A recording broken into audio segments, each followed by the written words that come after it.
Restons prudents.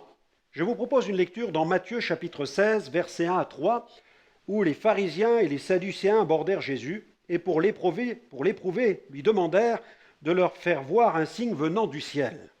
Jésus leur répondit, « Le soir, vous dites, il fera beau, car le ciel est rouge, et le matin, il y aura de l'orage aujourd'hui, car le ciel est d'un rouge sombre. Vous savez discerner l'aspect du ciel, et vous ne pouvez discerner les signes des temps. » Sachons discerner les temps dans lesquels nous vivons, et plus particulièrement, sachons discerner les signes annonçant l'imminence du retour de Jésus. Identifions les signes des temps dont a parlé Jésus, car ces signes sont précurseurs d'événements majeurs destinés à bouleverser la terre entière. N'est-ce pas le vent qui annonce la tempête? Les gens qui habitent certaines régions du globe savent reconnaître les messages que leur adresse le vent. Ils savent reconnaître l'approche d'un ouragan. Le vent leur donne de précieuses indications.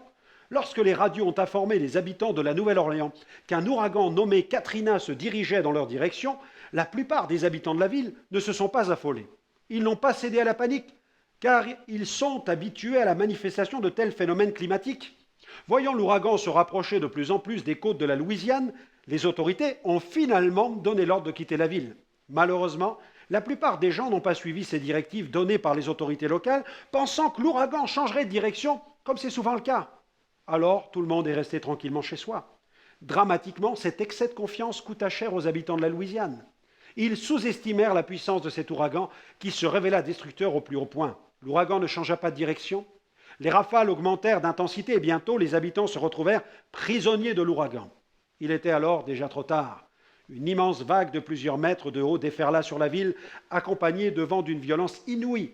En quelques minutes, l'ouragan balaya tout sur son passage. La ville fut noyée sous des millions de mètres cubes d'eau.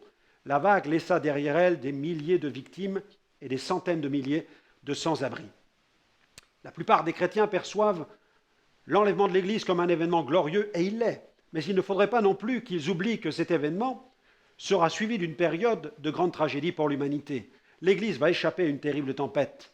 L'Église ne doit pas ignorer cet état de fait. La conscience de l'Église doit être électrifiée par cette terrible réalité. Les prédicateurs se doivent d'avertir et de sonner de la trompette. Il devient urgent de secouer les esprits endormis qui se prélassent dans l'attente béate du retour de Jésus. De nos jours, la prédication sert plus à rassurer qu'à avertir. On cherche à conforter les auditeurs dans une sorte de sécurité éternelle. Que les gens soient spirituels ou pas, ils pensent qu'ils iront tous au paradis, car Dieu est amour. Paul Naref peut bien continuer à chanter « On ira tous au paradis », mais le jour vient où des millions d'êtres humains déchanteront.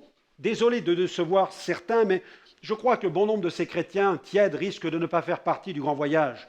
L'enlèvement leur passera sous le nez. Jésus n'a jamais cherché à rassurer les gens. Il a surtout cherché à réveiller les consciences. Ces paraboles, souvent sévères, en sont la preuve. Restons éveillés et vigilants. Veillons et prions, afin de ne pas être surpris par la manifestation brutale de certains de ces signes. Paul a adressé cet avertissement aux chrétiens de la ville de Thessalonique. Dans la première, aux Thessaloniciens, chapitre 5, verset 1 à 9, il dit « Pour ce qui est des temps et des moments, vous n'avez pas besoin, frères, qu'on vous en écrive, car vous savez bien vous-même que le jour du Seigneur viendra comme un voleur dans la nuit. Quand les hommes diront « paix et sûreté », alors une ruine soudaine les surprendra, comme les douleurs de l'enfantement surprennent la femme enceinte, et ils n'échapperont point. Et vous, frères, vous n'êtes pas dans les ténèbres, pour que ce jour vous surprenne comme un voleur. Vous êtes tous des enfants de la lumière et des enfants du jour. Nous ne sommes point de la nuit ni des ténèbres. Ne dormons donc point comme les autres, mais veillons et soyons sobres. Car ceux qui dorment, dorment la nuit, et ceux qui s'énivrent, s'énivrent la nuit. Mais nous qui sommes du jour, soyons sobres, ayant revêtu la cuirasse de la foi et de la charité, ayant pour casque l'espérance du salut. Car Dieu ne nous a pas destinés à la colère, mais à l'acquisition du salut par notre Seigneur Jésus-Christ. La manifestation de ces signes annoncés dans la parole de Dieu doit servir à consolider davantage notre conviction concernant l'imminence du retour de Jésus. Il revient bientôt, oui, mais ne nous faisons pas surprendre. J'aimerais vous recommander cette prière. Seigneur, donne-moi de prendre conscience que ton retour est proche et qu'il est important de témoigner de ton amour à ma génération.